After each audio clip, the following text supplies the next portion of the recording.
혹시 연간 수백만 불을 벌면서도 소득세를 하나도 내지 않는 사람들이 있다는 얘기 들어보셨나요? 믿기 어렵겠지만 실제로 가능한 전략입니다. 오늘은요 바로 이러한 비밀스러운 세무 전략을 알아보고요. 이게 꼭 소수의 자산가들, 고액의 소득을 내는 그런 사람들에게만 국한된 전략이 아니라 많은 사람들이 함께 누릴 수 있는 그런 전략이라는 것, 합법적으로 세금을 극적으로 줄일 수 있는 방안이라는 것 한번 살펴보겠습니다.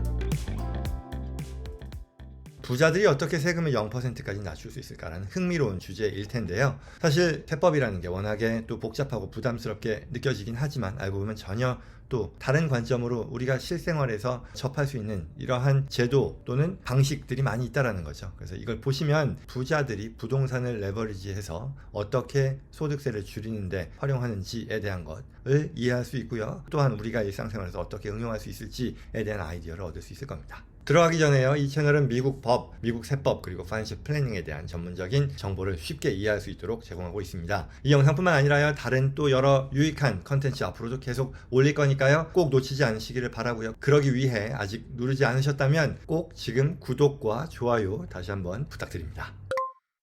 자, 본격적으로요, 소득세를 0%로 만드는 부동산 투자 전략과 관련된 포인트 하나씩 보겠습니다. 우선 우리가 알아둬야 할 이 아이디어의 핵심 요소는요, 부동산 투자입니다. 이걸 통한 절세인데요. 미국 정부는 주택시장에 어떤 원활한 어떤 주거지를 공급하고 싶어 하기 때문에 부동산 투자자들에게 굉장히 관대한 어떤 세제상의 혜택을 제공합니다. 특히 주거용 부동산을 임대하거나 또는 단기 임대로 활용하거나 아니면 상업용 부동산에 투자하는 등의 여러 부동산 활용을 하게 될 경우에 감가상각이죠. 디프리시에이션인데요. 그리고 또한 감가상각을 크게 일으켜서 손실을 일으키는 페이퍼로스, 그리고 가속 감가상각, accelerate depreciation이라고 하는데요. 이걸 적용함으로써 큰 효과를 거둘 수 있게 해줍니다.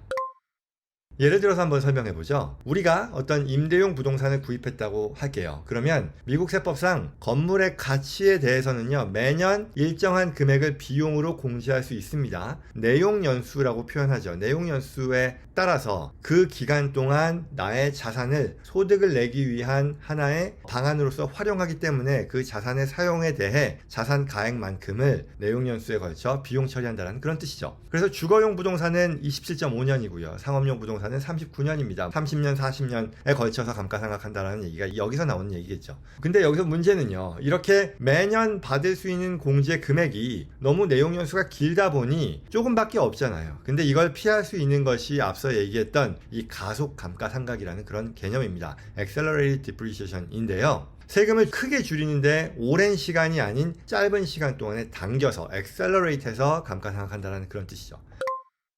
여기서 가속 감가상각의 핵심 원리는요, cost segregation이라는 건데요. 이거는 결국은 부동산이라고 하면 아까 얘기한 것처럼 30년, 40년에 걸친 내용연수 동안 감가상각하는 건데, 사실 부동산이라고 해도, 건물이라고 해도요, 이걸 구분을 할 수 있다는 거죠. 첫 번째 뭐냐면 구조적으로 지탱하는 부분, 어쩌면 이게 부동산의 코어 어떤 뼈대가 될 텐데, 이게 뭐 기둥이라던가 뼈대라던가 지붕과 같은 정말 부동산이겠죠. 이러한 부분과 구조적이지 않은 부분, 비구조적인 부분으로 나눌 수 있다는 거죠. 여기에는 뭐 바닥 있을 수 있겠죠. 바닥재, 아니면 카페트, 아니면 뭐 조명 기구라던가, 아니면 가전제품과 같은 어플라이언스, 이런 것들이 해당이 될 텐데, 이러한 비구조적인 부분은 사실은 부동산이 아니라 성격상 동산의 성격을 갖기 때문에 이러한 부분들에 대해서는 30년, 40년이 아니라 5년, 7년, 15년과 같은 어떤 일반 유형자산, 부동산이 아닌 일반 퍼스널 프로퍼티로 감가상각이 가능하다라는 거죠. 결국 그 말은요, 건물 전체를 30년, 40년에 걸쳐서 내용연수로 감가상각하는 대신에 상당 부분을 5년, 7년, 10년과 같은 짧은 기간으로 처리해서 초반에 감가상각 공제를 받는다는 거예요.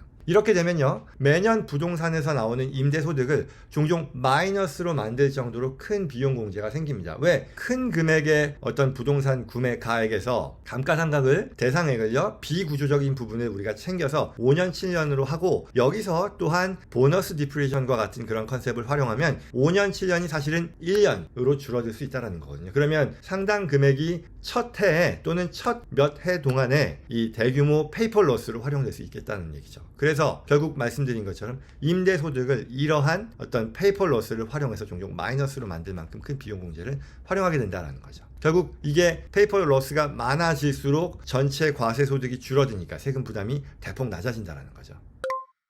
여기서 한 가지 더 고려해야 될 사항이 있습니다. 뭐냐면 미국 세법에는요, 패시브 액티비티라고 하는 그런 컨셉이 있어요. 그래서 일반적인 임대소득이나 임대부동산에 있어서의 감가상각 비용은 기타 우리의 W2라던가 아니면 뭐 자영업소득 1099과 같은 근로소득, 사업소득과 바로 상쇄할 수 없습니다. 이렇게 엄격하게 구분이 된다는 거죠. 근로소득과 사업소득은 액티브이고요. 임대소득에서 나오는 감가상각은 패시브 로스인 거죠. 따라서 내가 감가상각, 임대부동산을 사서 감가상각을 듬뿍 만들어낸다 해서 이렇게 나온 페이퍼 로스가 나의 월급이나 다른 사업에서의 소득세를 마음껏 줄일 수 있는 건 아니라는 거죠. 그런데 여기서요, 아마 어떤 분들은 부동산 전문인에 대한 컨셉도 아실 텐데요. 오늘은 그 얘기는 하지 않고요. 부동산 전문인에 대한 것은 별도 영상, 여기 지금 링크에 나가는 그 별도 영상 보시고요.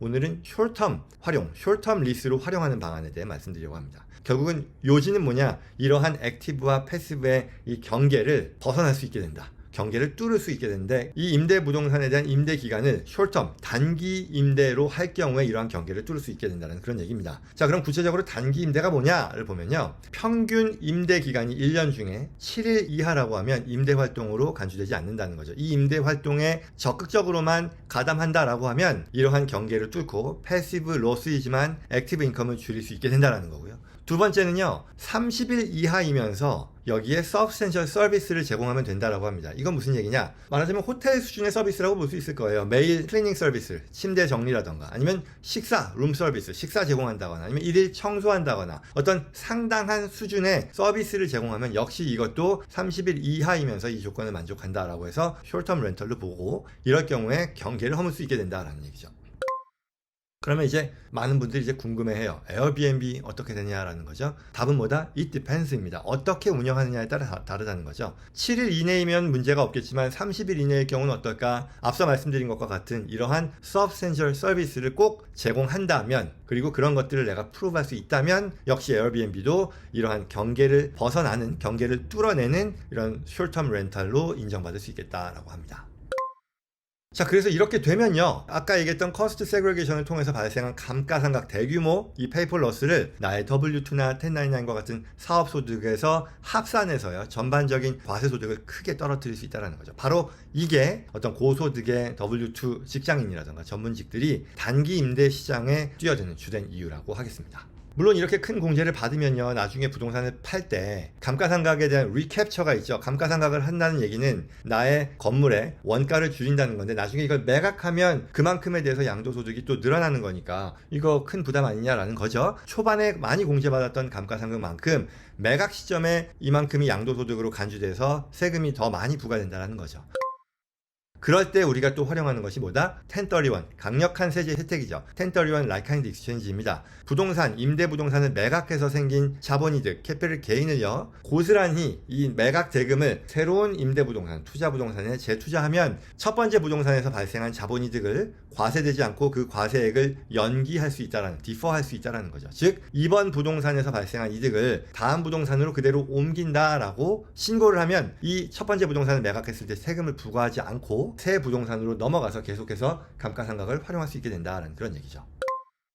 물론 이런 전략들은요, 쉽게 얘기하지만 뭐 철저하게 분석해야 되고요, 뭐 적극적으로 이걸 플랜해야 됩니다. 그리고 각각의 규정에 맞는 거래 컴플라이언스 룰도 지켜야 IRS로부터 이러한 유리한 세법의 적용을 인정받을 수 있게 된다라고 하겠습니다. 그리고 또 세법이요, 주마다 다르죠. 물론 연방세가 위주가 되는 얘기이긴 하겠습니다만 또 다르고, 또 실무적으로 말씀드린 것과 같은 서류 작성, 절차, 제한 규정 제대로 챙기지 않으면요, 역효과가 난다는 거니까요. 고소득을 올린 사람이건 아니면 이제 막 임대사업을 고려하는 사람이건 어떤 경우에건 이러한 아이디어를 통해서 절세를 꾀하려고 한다고 하면 자신에게 맞는 어떤 부동산 투자 모델을 설계하면서요, 가능한 이 많은 세제 혜택을 활용할 수 있는지를 본인 스스로 또는 필요하다면 텍스 어드바이저와 같은 전문가와 함께 꼭 살펴보시는 게 필요하다 하겠습니다.